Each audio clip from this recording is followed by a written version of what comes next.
There are several different ways to view Muhammad. Muslims, of course, believe that he was a prophet of God. Among those of us who reject Muhammad, there are some who claim that Muhammad knew that he was deceiving people. They believe that he was an impostor who manipulated people into serving him. I happen to believe, along with many others, that Muhammad sincerely believed that he was a prophet. The general criterion I use here is the same whether I'm evaluating Christianity or Islam or any other worldview. It's that if a person is willing to die for what he's saying, he probably believes it. In other words, liars make poor martyrs. There are lots of liars in this world. If you put a gun to someone's head over a lie, they're generally going to admit that it's a lie.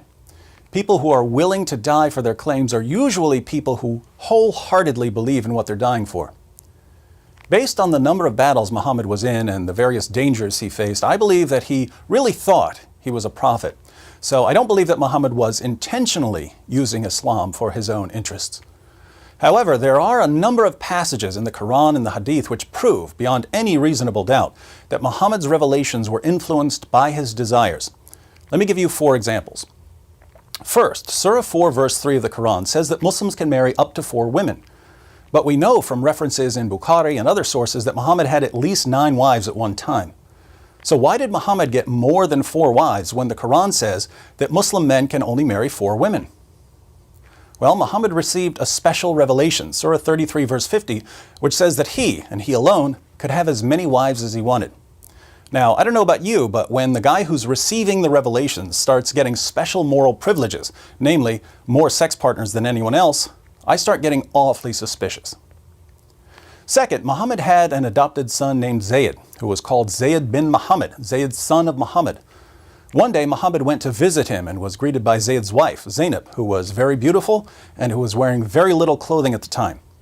When Muhammad saw her, he supposedly received some sort of revelation telling him that he was going to marry her, even though she was already married to his adopted son, and Muhammad walked away praising Allah. When Zayd found out that Muhammad was attracted to his wife, he divorced her so that Muhammad could marry her. Muhammad was worried about what people might think if he married Zainab, but then he began receiving revelations to justify the marriage. This is when he received Surah 33 verse 37 of the Quran, which says that it's okay to marry the divorced wives of your adopted sons. I've never met a person who struggles with this problem. I've never met someone who struggles with whether he should marry the divorced wife of his own adopted son. So this verse has no purpose other than justifying what Muhammad did. Third, Muhammad's wife Hafsa once came home early and caught Muhammad in her bed with another woman, his slave girl Mary the Copt. Seeking to avoid further conflict, Muhammad promised that he would stop having sex with his slave girl. But a little later, Muhammad started having sex with Mary again.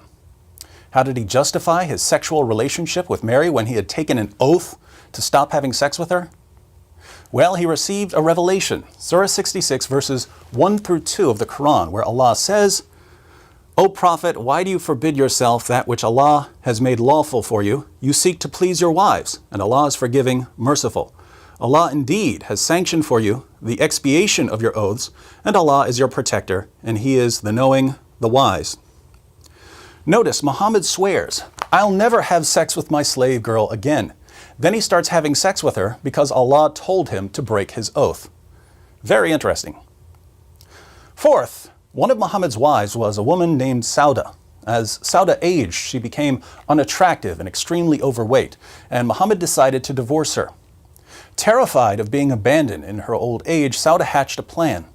She knew that Aisha was Muhammad's favorite wife and that Muhammad would like to spend even more time with Aisha. So Sauda told Muhammad that if he would keep her as his wife and not abandon her, she would give her sex night to Aisha. This arrangement would allow Muhammad to spend twice as much time with Aisha as he spent with any of his other wives.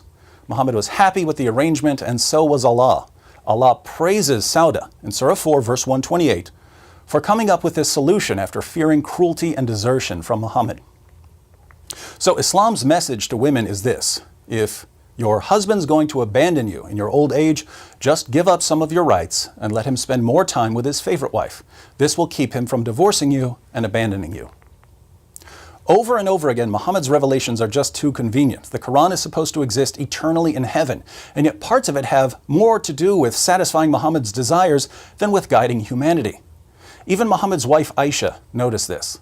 In Sahih al-Bukhari, Muhammad receives one of his morally convenient revelations, and Aisha says to him, I feel that your Lord hastens in fulfilling your wishes and desires.